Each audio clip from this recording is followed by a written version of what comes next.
Hi, my name is Teacher Fiqry, and today I'm going to present on Ayres sensory integration, or in short form, ASI. So, actually, ASI is one of the intervention we as an occupational therapist use for autism with sensory processing disorder. So let's go. So meet Jen Iris. She is the one who introduced sensory integration and also come up with Aries sensory integration. So let's move on. So, all about her is that she's the one introduced sensory integration, as I mentioned before, and because of that, we have perceived differently when it comes to autism, who has problem with connecting with their sensory. So, when it comes to this intervention ASI, right, for parents to understand that this is the most intensive form of occupational therapy for sensory integrative problem, because when it comes to sensory issue, they have problem to interpret. For example, touches. When we touch, it's normal. Or normal reaction will be, oh, okay, this person touched me. But for them, when we touch them, it's a lot, or it takes longer time to react to the touches. For example, ah, that's for example. So, uh, when it comes to most intensive, we are focusing on building this enough sensory diet for them to be nourished enough. And then ASI is a trademark by Jen Iris and her beloved husband, Frankly Baker. And because of that, we use a lot in occupational therapy. So how this works is actually there are two things that we need to understand. Is that the first one is therapists present activities and challenges that are suitable for sensory direct requirement. For example, when it comes to balance, we call it vestibular. To make them have enough vestibular, we usually ask them to jump on trampoline and put more time on jumping on trampoline, on bounce on gym ball in all positions, supine, which is supine, prone, supine baring, prone miarap, and then sitting position for them to have that better balancing and to overcome this gravitational insecurity and postural insecurity, which is fear of neck tangga and etc. etc. And this design help focus on improving sensory integrity capability because we want them to achieve and maximize the effort to interpret all the sensory information that they could get from this outer world.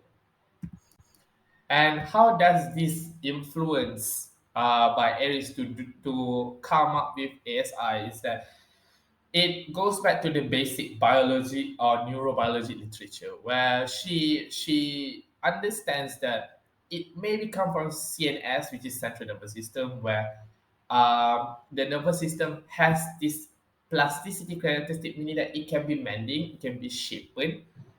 Because of due to the CNS having problem, it have problem to interpret all of the sensory information. And with this, she come up with ASI that helps to rebalance back all the sensory input that they should have gotten for their development. And as three things that I want to talk about, which is the first one, to design therapy that capitalize plasticity, as I mentioned before. They're able to reshape it back to interpret and then to come up with a better output towards sensory information. For example, we want them to able to react in a most better way when it comes to receiving touch input. So they don't show this extreme feel of being touched, more like relax. So this is one of the thing. The second one is to improve efficiency of nervous system interpretation.